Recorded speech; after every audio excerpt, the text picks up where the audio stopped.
Hello and welcome to Cricket Venkatesh. Match number 13 is between Mumbai Indians and Rajasthan Royals. Match Vedika Guwahati. నిన్నటి match between KKR and Punjab Kings 3.5 ఓవర్లు ఎంతో జరిగింది. రద్దయిపోయింది first washout in this season. చాలా బాగా start చేశారు Punjab Kings వాళ్ళు. 2 వికెట్లు 1 ఓవర్లో తీశాడు జేవియర్ బాట్లెట్. ఫినాలన్ అండ్ క్యామరన్ గ్రీన్ అవుట్ చేశాడు. సో బాగా సెటప్ చేసి సో మంచి పొజిషన్లో ఉండగా వర్షం వల్ల మ్యాచ్ జరగలేదు. లాస్ట్ వరకు 10:30 వరకు కూడా మళ్ళీ ఛాన్స్ ఉన్నట్టుగా కనిపించింది. వర్షం ఆగిపోయింది కానీ కవర్స్ మొత్తం ఫుల్ కవర్స్ ఉన్నాయి. అక్కడ ఫుల్ కవర్స్ తీసేసరికి అక్కడక్కడ ఇంకా కాస్త వెట్ ప్యాచెస్ ఉంటాయి కదా, కవర్స్ తీసేటప్పుడు కూడా నీళ్లు కాస్త స్పిల్ ఓవర్ అవుతుంటాయి. సో అది అర్జెంటుగా రెడీ చేయడం, ఎందుకంటే 11:15 ఎంతో అది కట్ ఆఫ్ టైం, అప్పటికి రెడీ చేయడం కష్టం అవుతుందని చెప్పి అందులో ఎర్లీ పార్ట్ ఆఫ్ ది సీజన్లో ఎందుకు రిస్క్ తీసుకోవడం అని చెప్పి మ్యాచ్ని రద్దు చేశారు. కానీ ముందే తెలిసిపోయి ఉంటే బాగుండేది. నేనే ధురంధర్ సినిమాకి వెళ్ళి ఉన్నాను. ధురంధర్ 2 చాలా బాగుందని చెప్తున్నారు. ఫస్ట్ పార్ట్ నాకు టీవీలో చూసాను, నచ్చింది. అన్ని నైట్ షోస్ ఉన్నాయి, 10-10:30 ఉన్నాయి. మ్యాచ్ రద్దు అవుతుందంటే నేను ధురంధర్ సినిమా చూసేవాడిని. మరి మధ్యలో ఎప్పుడో ఒక మ్యాచ్ ఎగ్గొట్టేసి చూడాలి మేము, మీ పర్మిషన్ తీసుకొని, ఆ రోజు రివ్యూ చేయకుండా. ఎనీవే మ్యాచ్ నెంబర్ 13కి వద్దాం. 13లో రాజస్థాన్ రాయల్స్ ముంబైతో తలపడుతుంది. రాజస్థాన్ రాయల్స్ ఈ సీజన్ చాలా బాగా స్టార్ట్ చేశారు. ఆడిన 2 మ్యాచ్లు గెలిచారు. మళ్ళీ particular second match against Gujarat వాళ్ళు గెలిచిన తీరు, last over finish Tushar Deshpande నుంచి మంచి execution, 19th over Jofra Archer కూడా బాగా వేశాడు. సో అది చాలా వాళ్ళు కాన్ఫిడెన్స్ ఇస్తుంది. ఎందుకంటే ఒక టైట్ మ్యాచ్ గెలిచిన తర్వాత అది ఇచ్చే కాన్ఫిడెన్స్ వేరే రకంగా ఉంటుంది. వాళ్ళ ఓపెనింగ్ జోడీ బ్రహ్మాండంగా ఉంది. వైభవ్ సూర్యవంశీ ఒక 52, ఒక 31. సో అతను ఈ సీజన్ సెకండ్ సీజన్లో కూడా, ఫస్ట్ సీజన్లో ఏదో సర్ప్రైజ్ ప్యాకెట్ అనుకుంటే సెకండ్ సీజన్ కూడా తన ఫామ్ కంటిన్యూ చేస్తున్నాడు. అది చాలా బిగ్ ప్లస్గా మనం చెప్పుకోవాలి. అలాగే యశస్వి కూడా సూపర్ ఫామ్లో ఉన్నాడు, ధ్రువ్ జురెల్ ఫామ్లో ఉన్నాడు. జోఫ్రా ఆర్చర్, నాన్వే బర్గర్ వీళ్ళు మంచి బౌలింగ్ చేస్తున్నారు వాళ్ళకి. సో ఓవరాల్గా they are looking very good. Even Ravi Bishnoi కూడా లాస్ట్ మ్యాచ్లో 4 వికెట్లు తీయడం. సో వాళ్ళకి అటు స్పిన్లో కానీ పేస్లో కానీ they are looking really good. మరోవైపు ముంబై పరిస్థితి ఏంటంటే చాలా స్ట్రాంగ్గా కనిపించారు ఆన్ పేపర్, బట్ పర్ఫార్మెన్స్ వచ్చేసరికి ఫస్ట్ మ్యాచ్ బాగా గెలిచారు కానీ ఫస్ట్ మ్యాచ్లో బిగ్ చేజ్ని ఈజీగా వాళ్ళు ఫినిష్ చేయగలిగారు. బట్ సెకండ్ మ్యాచ్లో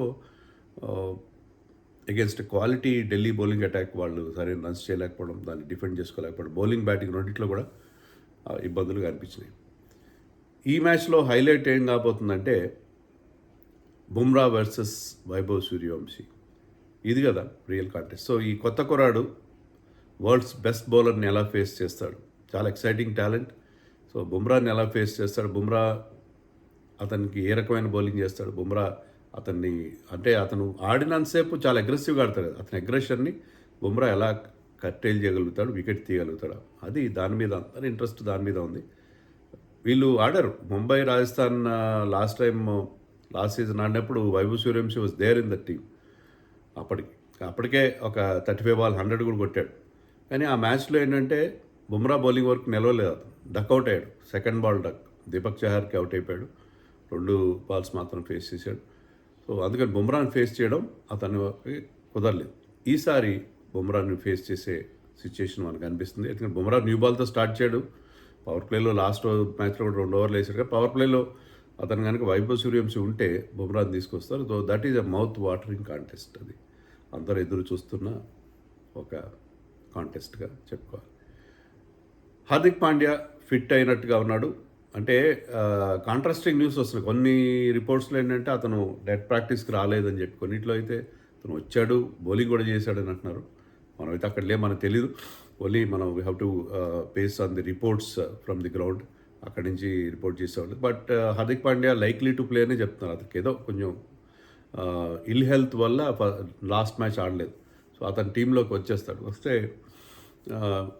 లాస్ట్ టైం 2 మార్పులు చేయాల్సి వచ్చింది హార్దిక్ పాండ్యా లేకపోవడం వల్ల. ట్రెంట్ బోల్ట్ బదులు ఒక ఆల్రౌండర్, ఎందుకంటే హార్దిక్ పాండ్యా ఆల్రౌండర్ కాబట్టి టీమ్ బ్యాలెన్స్ కోసం కార్బిన్ బాష్ని తీసుకొచ్చారు. ట్రెంట్ బోల్ట్ లేకుండా అటాక్ కొంచెం ముఖ్యంగా పవర్ ప్లేలో కాస్త వీక్గా అనిపించింది. So Trent Boult will return in place of Corbin Bosch. అలాగే Deepak Chahar will make way for Hardik Pandya.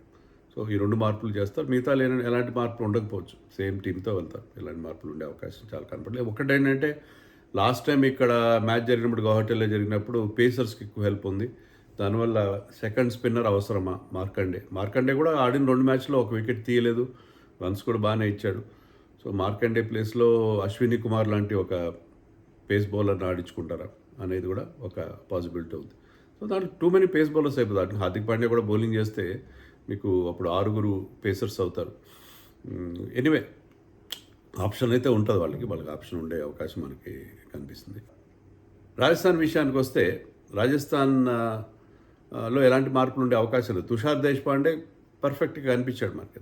Tushar దేశ్పాండేని తీసుకురావడం, అతను అంతకుముందు ఒక యంగ్ బౌలర్ బ్రిజేష్ శర్మని ఆడించారు, అతను పెద్దగా ఇంప్రెస్ చేయలేదు. సో తుషార్ దేశ్పాండే అతను he has got pace, death bowling బాగా చేస్తున్నాడు.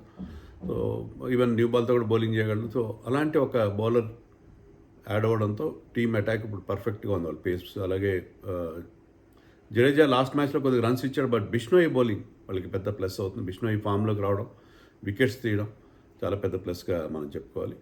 ఇక బ్యాటింగ్ విషయానికి వస్తే ధ్రువ్ జురెల్ ఫామ్, బట్ తర్వాత మీకు హెట్మైర్, ఫెరేరా, వాళ్ళ కెప్టెన్ రియాన్ పరాగ్, ఇంకా they have to come to the party.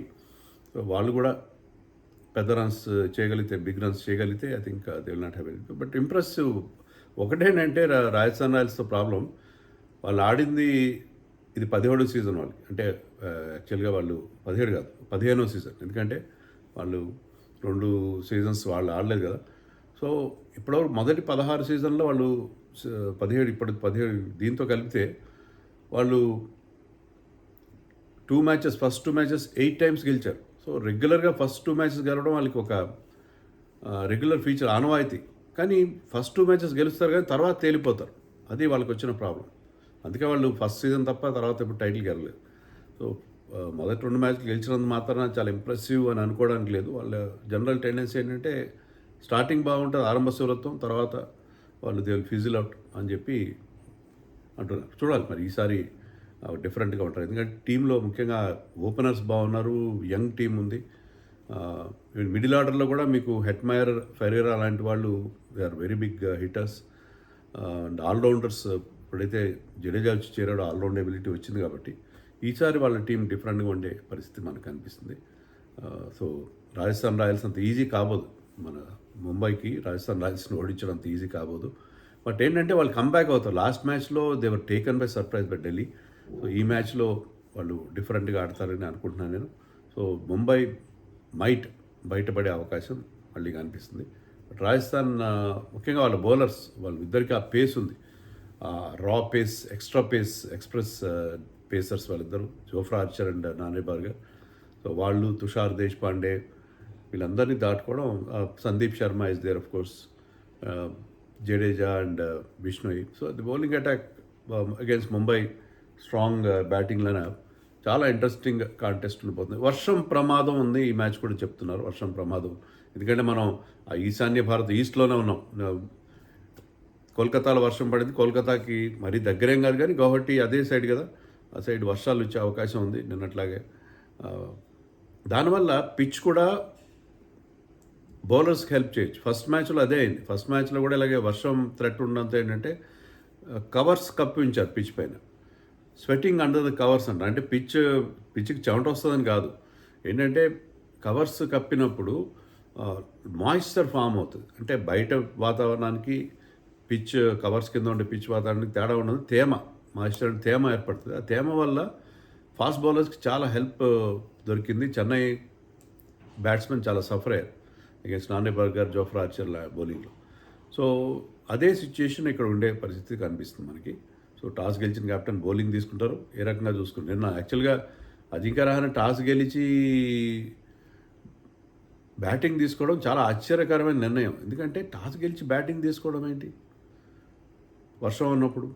5 overs match జరిగితే వాళ్ళు 8 బాల్స్ మాత్రం ఫేస్ చేసి ఉండరు, ఎందుకంటే ఆల్రెడీ 3.4 ఓవర్స్ అయిపోయింది. సో వాళ్ళకి చాలా డిసడ్వాంటేజ్లో ఉండేవారు. సో అది కేకేఆర్ డెసిషన్స్ కూడా గమ్మత్తుగా ఉన్నాయి. Even both Sunil Narine and Varun Chakravarthy were not there in the team. అడిగితే ఒకరికి ఇంజరీ, ఒకరికి ఇల్నెస్ అని చెప్పారు. So something strange is happening in KKR. Anyway మనం ఈ మ్యాచ్కి వస్తే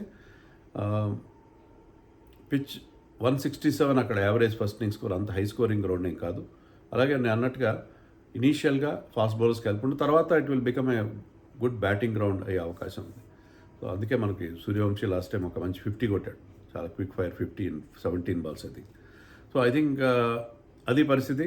పిచ్ జనరలీ బ్యాటింగ్ అనుకూలంగానే ఉంటుంది, బట్ ఇనీషియల్గా there will be movement for pacers, movement and bounce moisture వల్ల. ఈవెన్ స్పిన్నర్స్ కూడా మాయిశ్చర్ ఉంటే బాల్ గ్రిప్ అవుతుంది, అది పరిస్థితి. అంత పెద్ద స్కోర్ రాకపోవచ్చు, బట్ కాంటెస్ట్ మాత్రం చాలా ఇంట్రెస్టింగ్ ఉంటుంది, చాలా ఇంట్రెస్టింగ్ ఉంటుంది. Against Mumbai batting lineup against Rajasthan bowling Jofra Archer and co.